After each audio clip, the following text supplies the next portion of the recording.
Well, saline bottles made to hang on a rope in the Osmanabad hospital.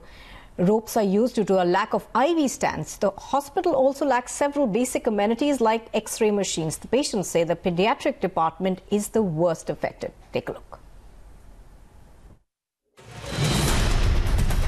This is the shocking state of affairs at the district hospital in Maharashtra's Osmanabad district.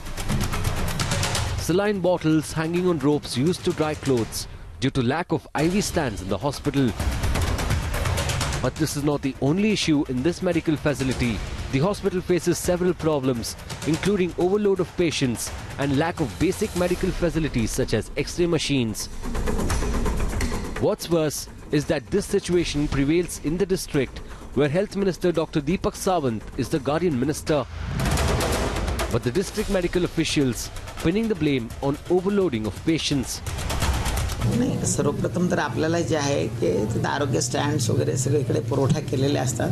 जर एखादे दोन कुठले IV stands मोडलेले असतील किंवा आणि दुसरी गोष्ट आहे की रुग्णसंख्या आपल्या रुग्णालयामध्ये सध्या आपल्या मोठ्या प्रमाणामध्ये रुग्ण जिल्हाभरातले एकतर वैद्यकीय सेवा खर्चिक झाल्याने आणि रुग्णांचं प्रमाण मोठं असल्यामुळे इथं ओव्हरलोड झालेलं आहे. The health minister has now taken note of the issue and has promised to act against the officials for dereliction of duty. But what the hospital needs right now are better facilities. Bureau Report, Times Now.